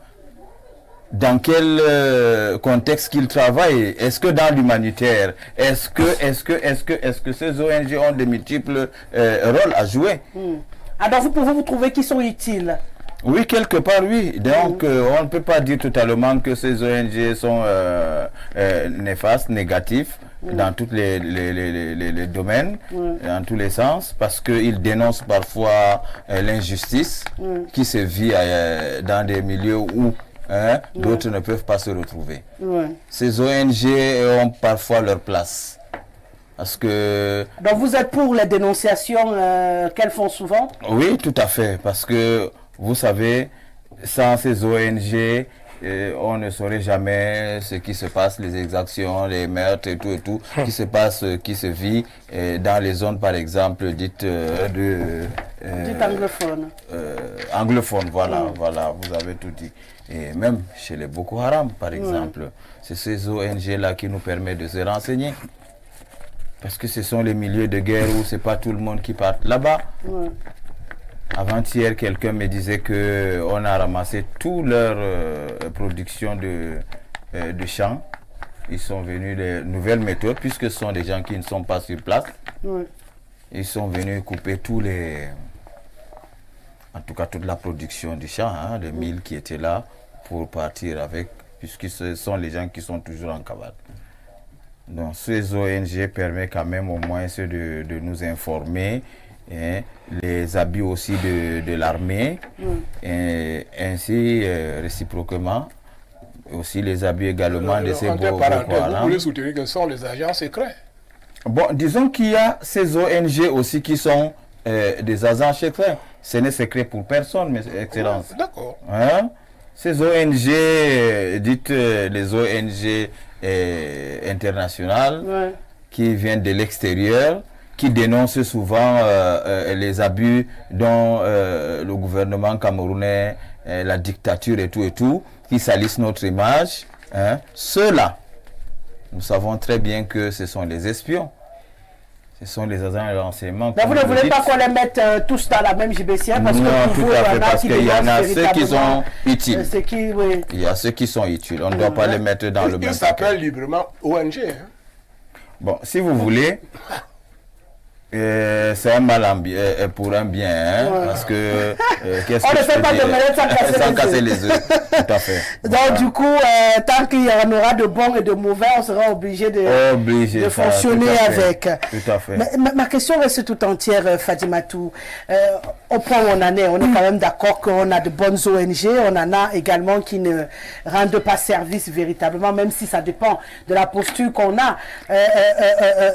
Elhad Oumar Nassour trouve que décrier les exactions de l'armée et tout, c'est aussi important pour les Camerounais qui n'ont pas toujours toutes les informations, et ça permet de se remettre aussi un peu en question, tout comme ceux qui viennent pour annoncer des choses pour déstabiliser ou manipuler, comme le ministre l'a dit, en sous-marin pour déstabiliser le Cameroun. Cela, on ne les veut pas. Mais maintenant, il arrive à un niveau où on se demande qui doit faire le tri. Qui doit faire le tri et choisir ceux qui ont le droit de s'exprimer, mais qui peuvent continuer de fonctionner, et ceux-là qui viennent pour déstabiliser le Cameroun, puisqu'en même temps, on a accusé également ceux qui gouvernent de les utiliser quand ça les arrange. Donc on a envie à un moment donné de se demander, qu'est-ce qu'on fait? Qui fait le tri? Qui vire ceux qui doivent être virés et qui garde ceux qui servent à quelque chose au Cameroun? Premièrement, Rosalie, les ONG, c'est des organismes non gouvernementaux, tout le monde le sait. Et il faut rappeler la jeunesse. Quand on rappelle la jeunesse, on trouve que c'est l'assistance. ONG, c'était égal à l'assistance. En principe. En principe. Mais nous avons remarqué que c'est un coup. Il fallait s'y attendre aussi, que c'est un couteau à double tranchant. Parce que accepter l'aide de ces personnes revenait à nous demander quel est le revers de la médaille. Donc, ça veut dire que c'était en connaissance de cause. Ils ne viendront pas là pour nos beaux yeux, pour nous donner juste de l'or et puis repartir comme ça. Ça, c'est faux. Au départ, leur mission était économique, sociétale et tout ça. Mais par la suite, beaucoup d'entre eux, des organismes, ont viré ou se sont ingérés dans les affaires de l'État, c'est-à-dire la politique. Alors, moi, petite sahélienne, j'ai grandi avec cette idée où les ONG, quand ils sont là, ils donnent l'emploi à beaucoup de personnes. Ils payent bien. Ils aident ceux qui sont dans les coins les plus retirés. Et au départ, on n'entendait pas trop cette histoire de dénonciation ou bien d'ingérence politique ou de manipulation, de ternissage d'image et tout ça. Au départ, c'était pas ça. Au départ, c'était des organismes qui étaient là à bon escient. Et puis, la population était d'accord. C'était des Blancs qui venaient, parfois même des Africains aussi. C'était les étrangers, les expatriés. Et c'était bien. Et c'est avec cette idée que nous autres, nous avons grandi. Mais au fur et à mesure qu'on avance vers la capitale, Yaoundé, on se rend compte qu'il y a des organismes qui se transformaient en autre chose, ou bien qui étaient là pour autre chose. Ces dénonciations, ces financements, c'est tout ça. Et vous savez, quand les étrangers viennent quelque part, ils savent qu'il y a sûrement les ressources quelque part, ils s'y installent. Ils découvrent qu'ils ont vu mieux que ce qu'ils ne pensaient. Alors, comment faire pour pouvoir s'en servir ou bien s'en approprier? Il faut s'aimer le trouble. Il faut commencer à diviser. Il faut. Malheureusement, pour nous autres Camerounais, nous leur avons prêté le flanc. Et c'est là notre péché mignon quand même. On a prêté le flanc et puis ils se sont installés, ils ont dit bon, on va y aller. Mais ce sont des organismes que je pense qui ont dû... Excusez-moi. On a prêté le flanc. Est-ce qu'on a percé le flanc? Non, vous savez, aujourd'hui, nous sommes gouvernés par des règles, on va les appeler mondiales, des conventions. On a paraphrasé. Voilà, des conventions qui ne dépendent pas forcément de nous. Et que le Cameroun a dû ratifier, chose qui est normale. Si nous voulons aller dans vivre selon les vibrations de la mondialisation. L'ONU, par exemple... De la mondialisation occidentale. De la mondialisation, qu'elle soit occidentale ou africaine. Mais c'est pourquoi on appelle le précaré français. Aujourd'hui, on ne peut pas y aller seul. Il faut aller en masse. Aller en masse, quand je dis la mondialisation, ça peut aussi être l'Union africaine, ça peut aussi être la CIMAC. Tout ça fait partir de la mondialisation, pas seulement des Blancs. Alors, je dis, au départ, c'était ça. Et maintenant, aujourd'hui, c'est un melting pot. Il faut le reconnaître. Où on ne saurait choisir ou trier même. Mais je pense que tout n'est pas alarmant et qu'il faille peut-être recadrer les choses. Chose qui est très importante et que le Cameroun a déjà commencé à le faire. Maintenant, les financements n'entrent plus n'importe comment. On a bloqué tout ce réseau-là. Je pense que s'ils continuent dans cette même lancée, ils vont faire du tri. Et du tri parce que nous avons vu que ces ONG aussi, d'autres, beaucoup, aidaient à la déstabilisation. Bien sûr. Voilà, donc avec ce tri que le Cameroun a déjà commencé à faire, je pense que ça va crescendo et on pourra résorber cette histoire et puis peut-être retrouver les bases, le rôle initiaux qui était celui d'assistance, les objectifs qui prédominaient à l'époque, que d'être aujourd'hui des éléments perturbateurs. Je pense qu'il faille faire quelque chose, il faille vraiment vite faire, c'est très important. Stratégie d'espionnage et d'infiltration pour tester la mayonnaise. Bon, c'est Gérard Nga qui est arrivé en retard sur le premier thème. Le LGPR est bel et bien lui-même dans ce jeu. Et d'ailleurs, Mebara et Marafat ont aussi fait la même chose. Où sont-ils en ce moment? C'est Gérard Nga qui est venu. Tu as encore été inspiré par les autres. Hein, chérie?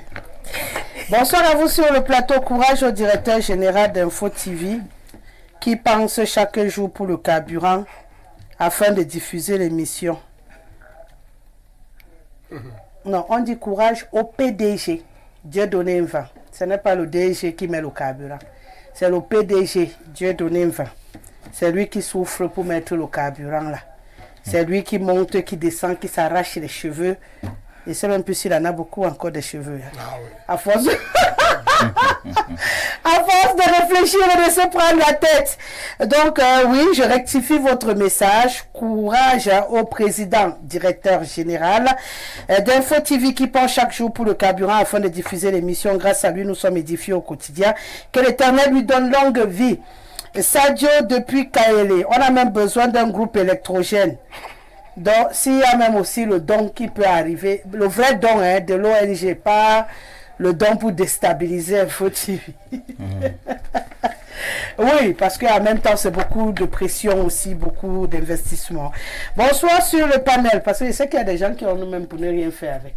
Hein, monsieur le ministre? Je crois, oui. Donc, si quelqu'un peut se lever, il charge un bon groupe électrogène dans sa pick-up, il atterrit à Info TV, il dit que vraiment vous la prenez, ça, sauvez-vous avec. Nous, on va seulement filmer. Voilà.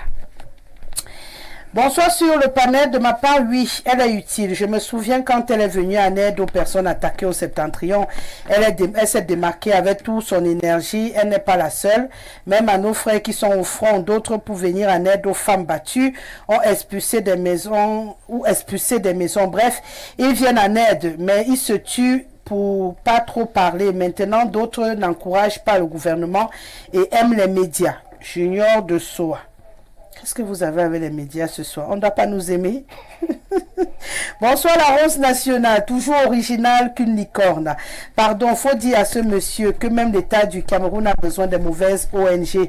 Et la preuve, c'est qu'en 2018, il en avait eu besoin pour magouiller l'élection présidentielle à Mondovision, en nous présentant 3 bandits soi-disant qu'ils sont de l'ONG Transparency International. Et c'est lamentable. Rostan, depuis un Konsamba.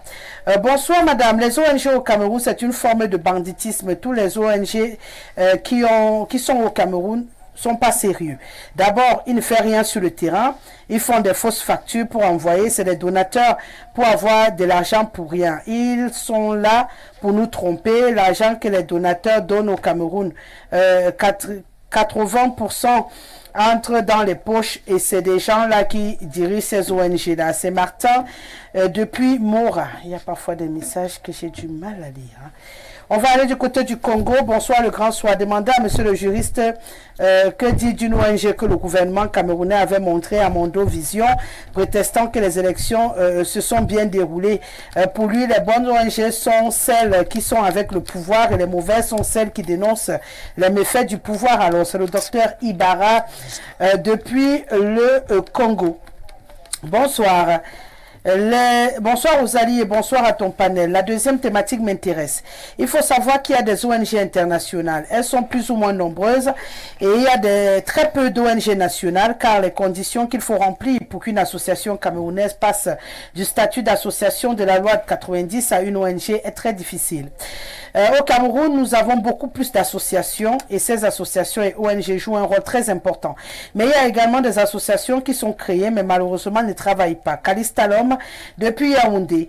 Les ONG internationales obtiennent des agréments au MINREX et la présidence de la République à un égard. Pour une association camerounaise passe un statut d'ONG au Cameroun, il faut un agrément de la présidence.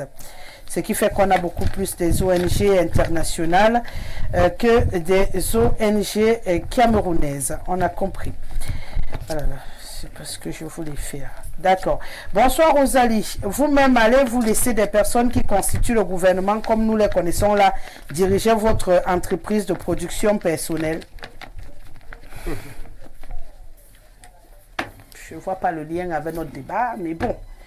Si vous voulez me poser des questions, je n'ai pas encore l'entreprise personnelle.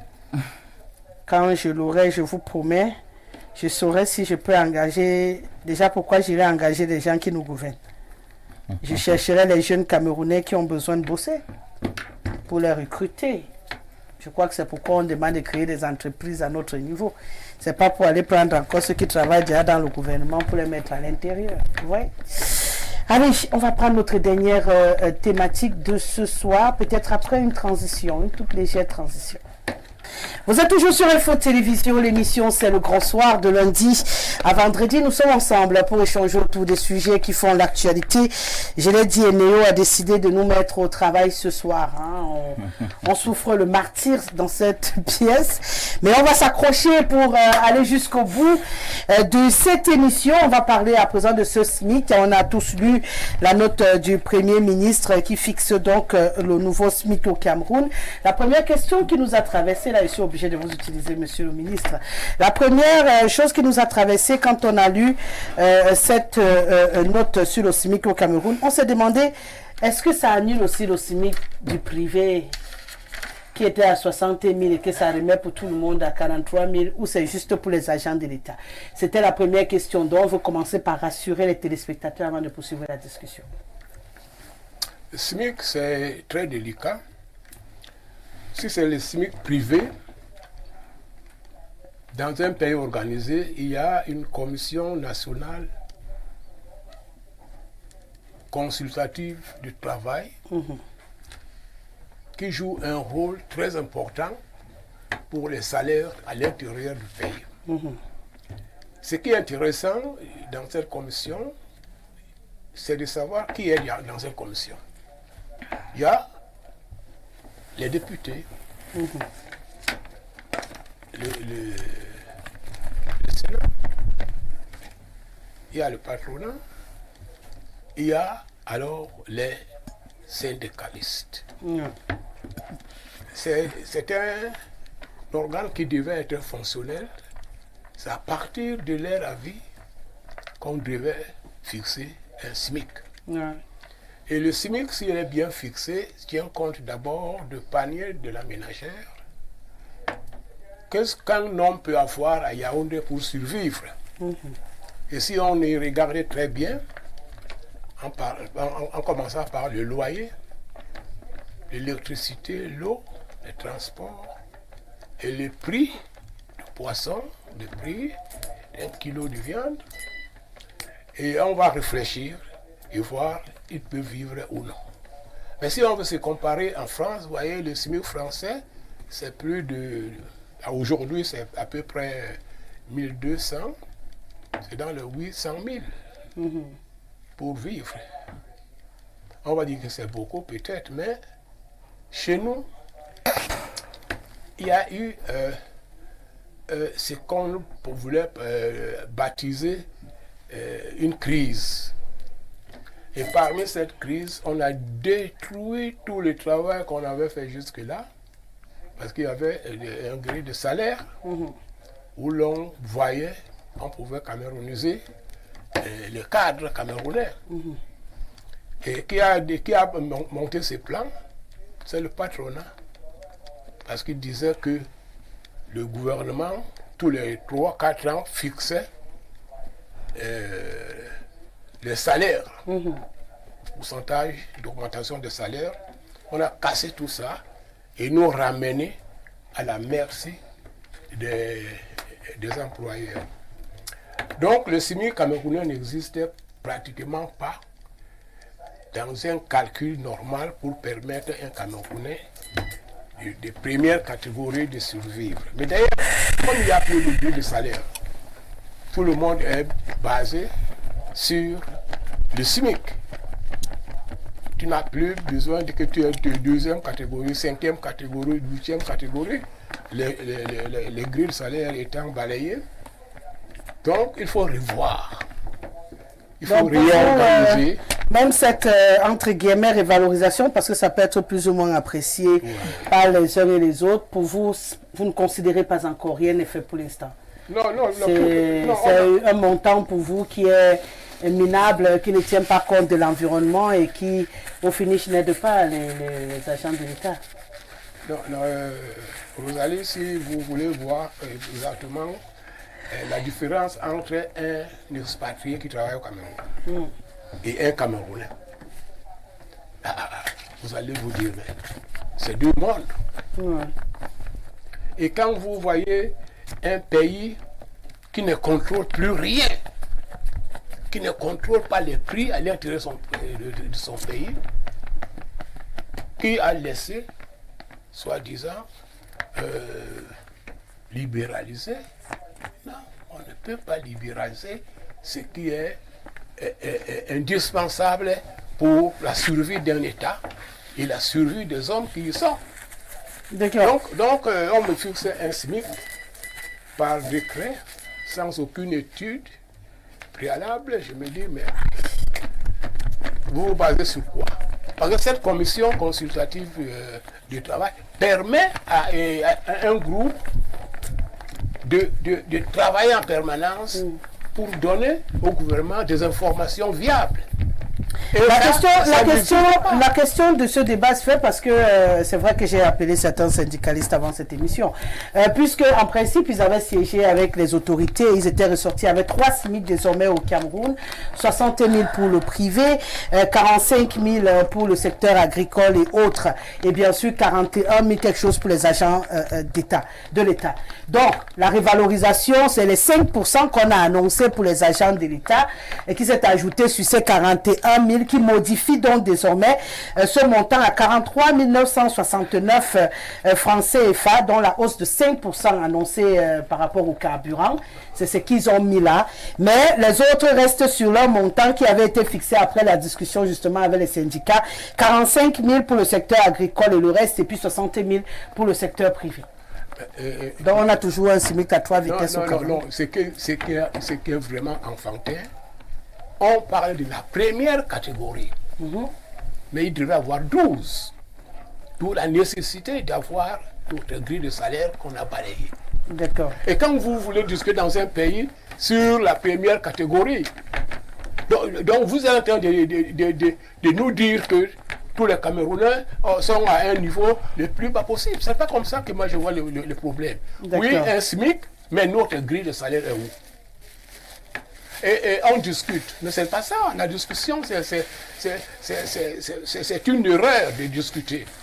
On doit avoir une commission consultative du travail qui décide. Oui, composée des vrais représentants de l'État qui essaient de réfléchir et faire des propositions.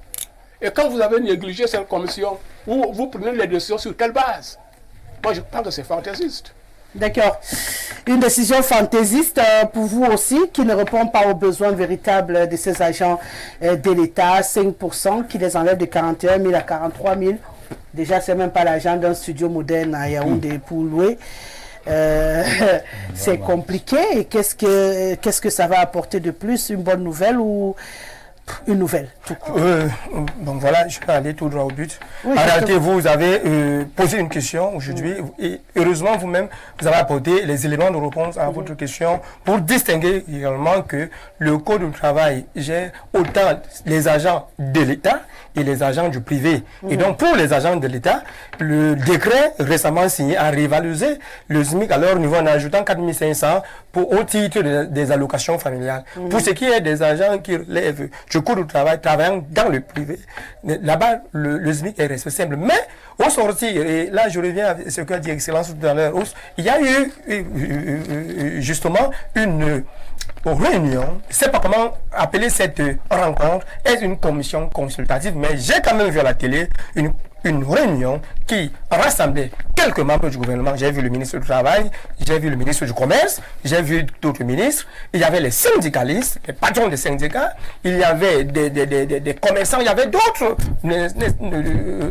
agents de la société qui ont participé à cette réunion. Au sortir de cette réunion, il y a eu un communiqué qui a été lu par les représentants des syndicats sur des propositions qu'ils ont faites au gouvernement. Maintenant, je reviens sur ce qu'a dit monsieur le ministre, et c'est désolant. Vous savez pourquoi ceux qui nous gèrent et ne tiennent pas compte de vos propositions ou bien n'ont pas vos idées? Parce qu'en réalité, tant qu'on ne va pas réduire le train de vie de l'État, ceux-là ne sauront pas comment vit vraiment le Camerounais moyen au Cameroun. Parce que lorsque, partant de chez vous jusqu'au bureau, vous parcourez 1 kilomètre, mais vous avez les bons de camion de 100 000 par mois, alors que la distance que vous parcourez ne vous permet pas d'utiliser les 100 000. Vous ne pouvez pas vous imaginer que le transport est cher au Cameroun. Vous comprenez un peu? Quand vous avez des allocations qui vous permettent de vous nourrir, de nourrir votre chat, votre chien, tous vos ménagers, tous ceux qui sont chez vous, les chiens, les chats, autres, vous ne comprendrez pas que quand vous payez 45 000 à un Camerounais, il ne peut pas s'en sortir, rien que pour le taxi. C'est-à-dire que même s'il a même 100 000 ne s'en sort pas. Le Cameroun a un standard de vie qui oblige le gouvernement à augmenter le SMIC minimum à 100 000 francs. Mais c'est désolé. Mais je vous dis une chose, la clé. Il faudrait que nos dirigeants comprennent que nous souffrons. Mais pour qu'ils comprennent réellement que nous souffrons, il faudrait que le train de vie de l'État soit revu à la baisse. Qui vous a dit quand vous êtes ministre, vous ne pouvez pas rouler dans une voiture de 20 millions? Vous pouvez bien sûr rouler dans une voiture de 20 millions, non de 80 millions. Parce qu'en réalité, le surplus, en réalité, va permettre de subventionner vraiment. C'est un produit de première nécessité et réduire le coût cher de la vie. Parce qu'il a soulevé tout à l'heure, n'est-ce pas, la problématique du panier de la ménagère. Mais moi, je me suis amusé un jour à aller au marché avec cette femme. Quand vous payez 5 000 francs, mais vous n'avez pas fini le marché, monsieur. Vous n'avez pas fini le marché. Combien? 5 000 francs, vous n'avez pas commencé le marché. Le kilo de viande, c'est 3 000. Alors, vous comprenez donc que le coût de la vie est tellement élevé. Le kilo de viande, c'est de 60 000. Vous comprenez aujourd'hui que les agents de l'État, n'est-ce pas, qui devaient être enviés, envient plutôt les agents du privé qui sont à 60 000. Si on prend catégorie par catégorie, c'est-à-dire que si les agents de l'État qui sont la première catégorie sont payés à 45 000, les agents du privé qui sont à la même première catégorie, mais d'un autre secteur d'activité, sont payés à 60 000. C'est obligé, c'est leur salaire brut. Vous comprenez dès lors que le privé, celui qui travaille au privé, a envie de loin celui qui travaille au public. Mais sauf qu'en réalité au Cameroun, nous savons nous tous comment les choses sont confectionnées. Je vais vous donner une information. Quand on parlait de SMIC, c'est la première catégorie. Théoriquement, il devrait avoir 12. D'où genre de grilles de salaire où l'on voit l'augmentation au fur et à mesure. Au fur et à mesure. Non, de toutes les catégories. Oui. Mais on fait une publicité sur l'augmentation de la première catégorie, comme si on avait fait vraiment un travail positif. On n'a rien fait. Si longtemps qu'on n'aura pas de grilles de salaire pour voir qu'un licencié qui travaille, il a droit à la catégorie 10, le minimum, voilà le minimum de son salaire. Mais un licencié qui vient chercher du travail, on discute de son salaire avec le SMIC. Mais celui qui ne comprend pas deviendra fou. Non, donc, je dis qu'il faut des grilles de salaire pour accompagner. Comme avant, parce que ça existait, ou bien ça existe. Et on part de là, vous verrez que chaque Camerounais avait déjà un salaire qui était, disons, un peu décent. Oui. Mais on a tout détruit. Excellence, je voudrais simplement vous rappeler qu'en réalité, le problème que vous évoquez est réel. Mais dans un système global, les conventions collectives par secteur d'activité ont prévu une grille salariale par catégorie. Si vous prenez par exemple le secteur bancaire, le secteur pétrolier, le secteur forestier, toutes les conventions collectives de ces secteurs ont prévu des grilles salariales par catégorie. Là, soyez-en rassurés. Ici, le gouvernement camerounais se base beaucoup plus sur la première catégorie pour vous dire que le salaire minimum interprofessionnel garanti est de tel montant et ne doit pas être en dessin en fonction du coût de la vie. Mais sauf que c'est tellement minorisé. C'est-à-dire que ce n'est même pas, le coût de la vie n'est pas pris en considération. Pourquoi ce n'est pas pris en considération? À mon niveau et pour ma part, ce n'est pas pris en considération parce que ceux que nous gouvernent ne vivent pas le même matière que nous autres nous vivons. Quand on va revoir à la baisse le train de vie de l'État, ils comprendront en réalité que la vie est dure au Cameroun et le SMIC va remonter. Ils vont ressentir ce qu'on ressent. Justement, je rejoins sur ce qu'il vient de dire. Rien n'est pris en considération en fait. Parce qu'il ne s'agit même pas seulement de réduire le train de vie de l'État.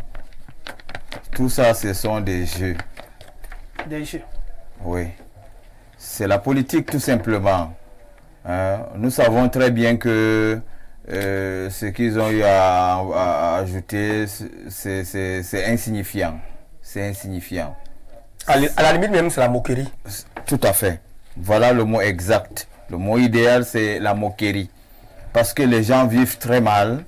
Hein. Les choses, les paniers, la ménagère, comme vous le dites, est très élevé. Le carburant de surcroît, qu'on nous a tant dit subventionné, n'était que du bluff. En réalité, les experts ont dit que ça n'a jamais été subventionné dans notre pays.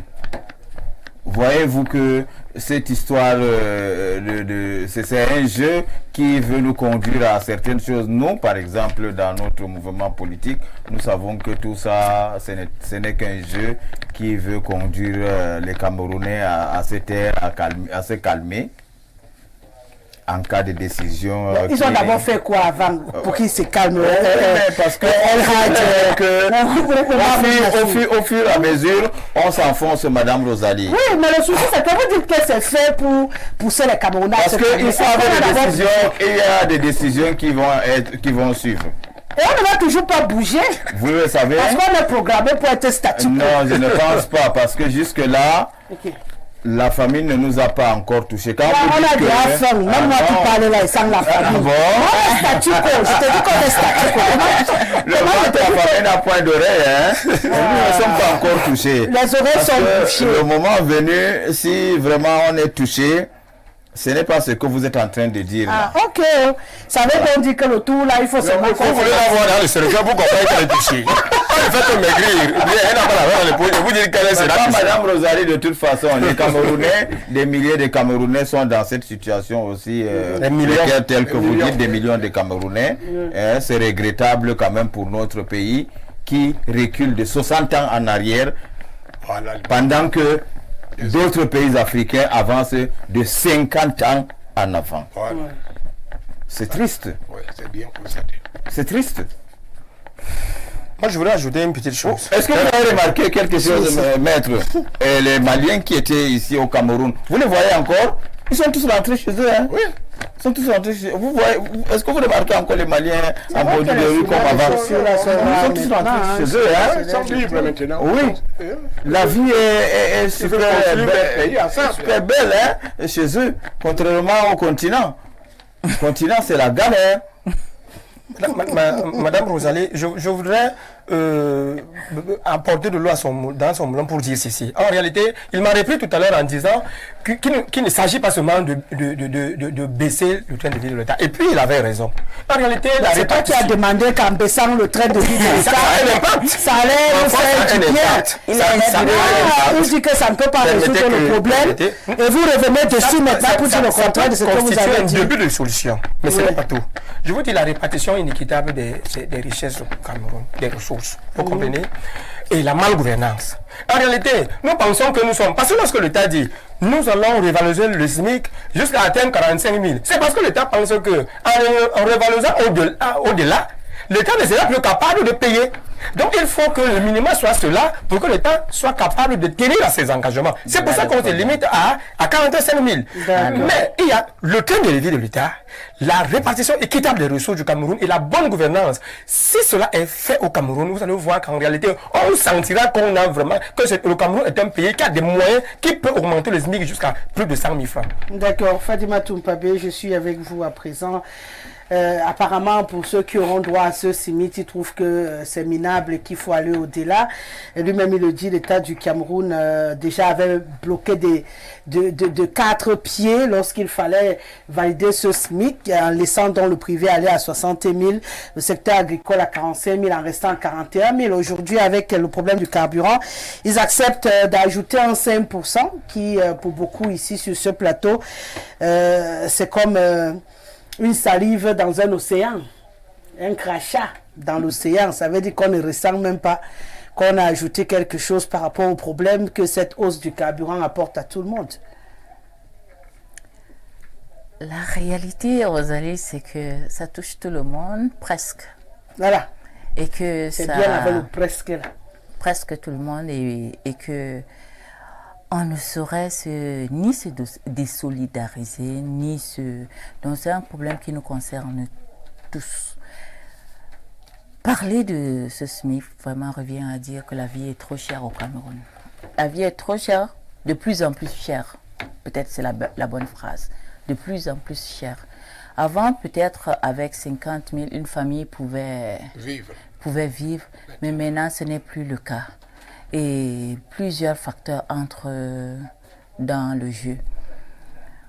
Ce qui est vrai, c'est que le Camerounais, c'est un battant. Et c'est l'image qu'il renvoie au gouvernement. Et peut-être le gouvernement s'appuie là-dessus. Le Camerounais, s'il a... Je vais prendre ce qu'on appelle nos employés de maison. S'il garde la maison la nuit, il ira garder ailleurs en journée. Ce qui lui fait 2 salaires. 20 000. Voilà. Ça fait 40 000. Peu importe, c'est pour pouvoir arrondir les fins du mois. Et vu, peut-être, je voudrais juste parler de l'image que renvoient les Camerounais. Donc, vu cette allure des choses, peut-être qu'ils se sont dit, ok, plus on va y aller, et moins on va faire des efforts au niveau du gouvernement. Avant, peut-être, les conditions étaient paisibles, les gens cultivaient, et la Guinée, tout comme le Gabon, ne nous demandait pas trop dans les denrées alimentaires, ce qui fait que les gens se contentaient du marché camerounais et les choses étaient moins chères. Mais aujourd'hui, la demande est forte et vu tout cela, la vie devient de plus en plus chère. Le SMIC, on l'augmente lorsqu'il y a une hausse de 2%. Le gouvernement, l'année dernière, en augmentant le carburant, ils étaient à 1,17 ou 19, quelque chose comme ça. 15%, c'est 1,13%. 1,13%. Et ils ont dit, on n'a pas atteint la hausse qui nous impose l'augmentation du SMIC. Vous savez, ce sont des jeux économiques qu'on ne saurait expliquer aux Camerounais de la rue, aux Camerounais lambda. Et le gouvernement se sert de là. De tout ce qui a été dit, moi j'ai retenu quelque chose de mon voisin qui disait, en fait, l'État ne peut donner que ce qu'il peut payer. Autant mieux payer régulièrement que de ne pas du tout payer.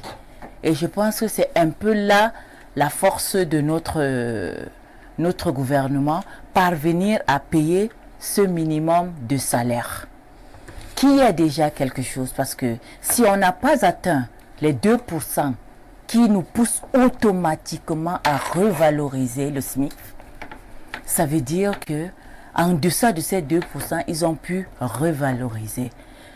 C'est déjà ça, mais ce n'est pas encore ça. Nous attendons mieux parce que nous estimons que nous avons droit à un salaire décent.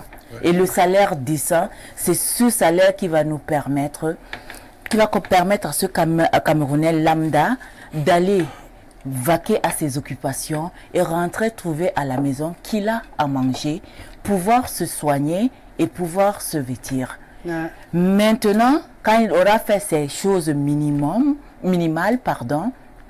il pourra peut-être se demander comment je fais pour payer l'électricité et l'eau.